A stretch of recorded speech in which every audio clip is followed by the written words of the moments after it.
never slow up, no I don't take shit. I got no love for the fakeness. If you wanna play tough and wanna hate this, I'll always show up.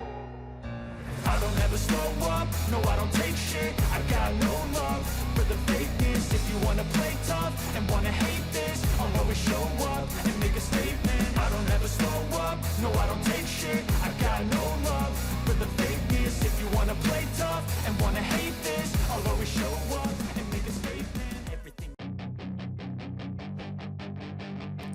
Dani Pedrosa berbicara mengenai rentetan kecelakaan yang dialami Marc Marquez, dan menantikan gelaran MotoGP Jerman.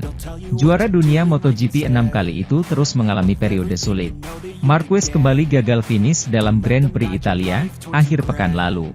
Setelah lepas landas di Mugello, pembalap Spanyol itu berbicara dengan gamblang dan menyalahkan kurangnya performa Honda RC213V, karena banyaknya pembalap Honda yang crash. Sesama penunggang RC213V, Joan Mir dan Alex Rins, juga terjatuh dan mengalami cedera sehingga absen di Sachsenring. Rekan setimnya di HRC, melewatkan sisa akhir pekan setelah insiden pada latihan Jumat. Petualangan Rins berakhir setelah kecelakaan dalam sprint race. Mantan pembalap Honda, Dani Pedrosa, berbicara kepada DAS Spanyol, tentang situasi tegang di gudang HRC. Pria itu bergabung dengan KTM dan menandatangani kontrak sebagai pembalap penguji setelah aktif berkarir di MotoGP. Ia hanya bisa menilai situasi di Honda sebagai orang luar sekarang. Jelas sekali bahwa ini mulai sedikit melelahkan, kata Pedrosa, melihat banyaknya kecelakaan yang dialami para pembalap Honda. Polanya terus berulang. Sulit untuk diterima dan dimengerti. Analisis diperlukan, Anda harus mencari penyebabnya dan melanjutkan langkah demi langkah. Tak satu pun dari 4 pembalap Honda saat ini berada di posisi 10 besar klasemen. Pemenang di Austin, Alex Rins, adalah rider Honda dengan posisi terbaik, P11.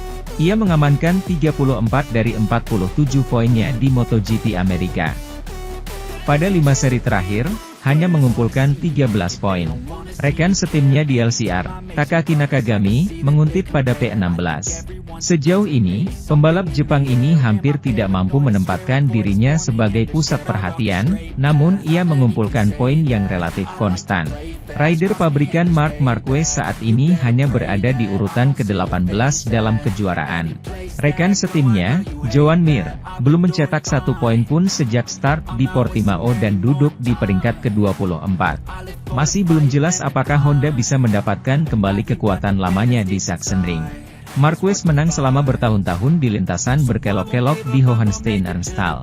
Sementara itu, pembalap Aprilia, Aleix Espargaro, mengaku benci melihat betapa mudahnya para pembalap Ducati menggeber motornya dalam MotoGP 2023. Espargaro berjuang mengatasi cedera tumit akibat kecelakaan bersepeda di Mugello akhir pekan lalu untuk lolos ke posisi ke-8, dan bertahan di sana dalam sprint race. Sebelum merebut posisi ke-6 dari pembalap KTM, Jack Miller, di GP Italia.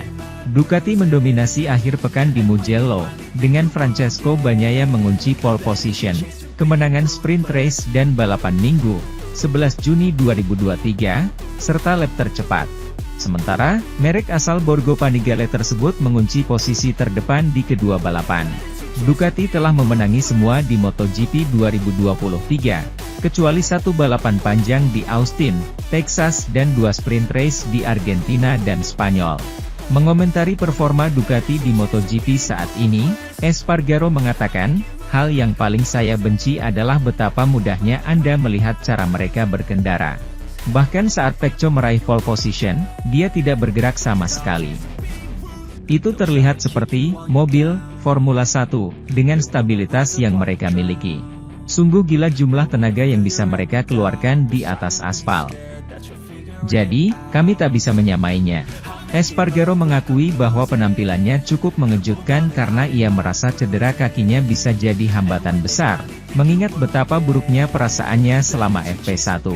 Namun, pembalap tertua di grid MotoGP 2023 itu menekankan terlepas dari cederanya, Aprilia memang tidak memiliki daya saing untuk menandingi para rider Ducati.